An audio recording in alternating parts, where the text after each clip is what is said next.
What's up, Xavier Architects? Okay, I got a new plan. I got a new idea for you, and I discovered this while creating the last project, and I just want to show it to you. Hopefully, I can get it to work okay in this video so you guys can benefit from it. But let's dive in. So the idea is I wanted to make a fountain on my city block, and I couldn't figure a way how to extrude something or a shape that wasn't just straight up or down or side to side. I wanted to have something that revolved around an axis point, extruded around an axis point, like a fountain does, right?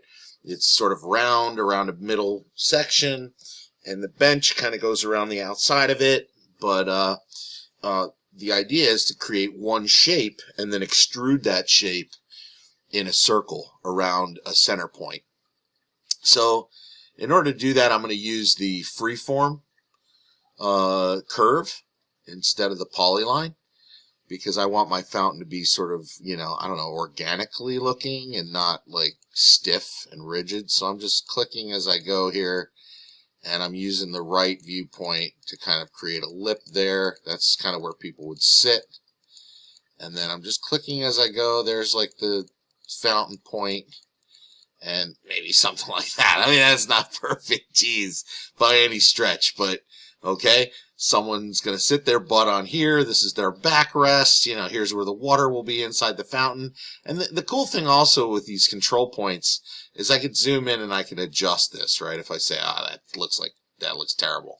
I could start all over again and just make the lines over, but I could also go in on these different points, and each time you click, you give yourself a little bit more control. So depending on how little or, how much control you want, that's going to determine how many times you click as you go around this thing. And admittedly, this is a lot. Like if I'm going to make this out of marble, this is a lot of marble. I might want to make this skinnier. So I'm just going to move some of these control points around a little bit and see what we get. A little backrest there. This may come up and in a little bit. We don't want the lumbar to get... Okay, again, this is my not as good as the one that I ultimately ended up with, but you get the idea. Okay, and here it is in the perspective view. So let's try this out. All right, so I have this curve that I want to extrude in this way that we described before. So I believe the command is called RailRevolve.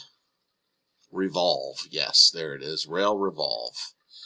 And it's saying select the rail curve. Now that's the one thing that we don't have here. So let's jump back out, and what we really should have is we should have the circle of the fountain that I plan on creating here. So I'm going to go and I'm going to make my circle.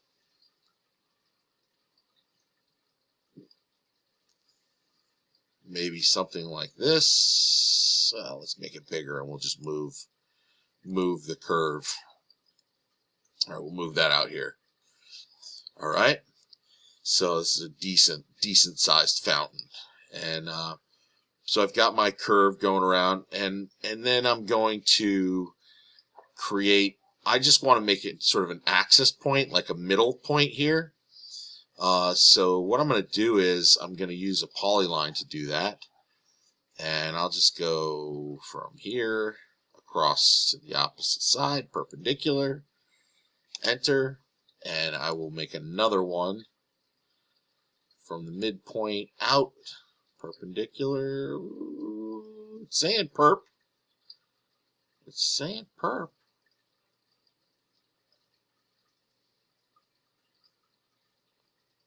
It's odd.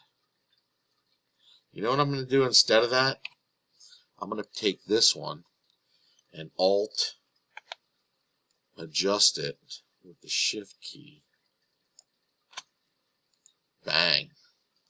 So now I've got my sort of crosshairs. This is where my axis point is going to come from. And we'll see. Hopefully it'll let us make that go vertical when we're done.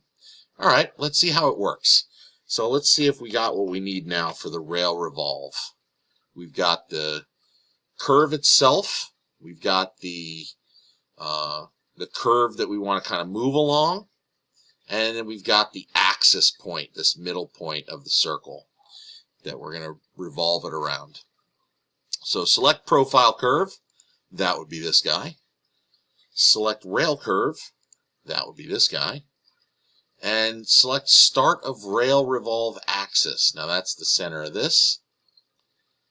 And I want to go vertical. That's the issue.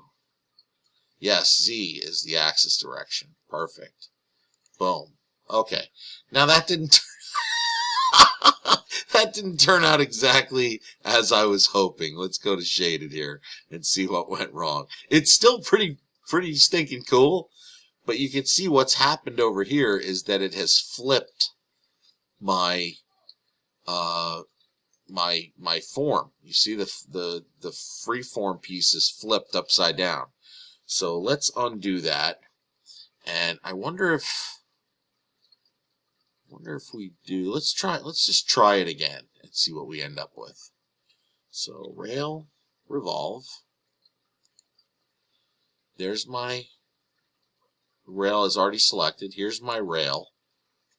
Start of the axis is here, and direction is x-axis. Getting this to go straight up is the key. You know what I'm probably going to do?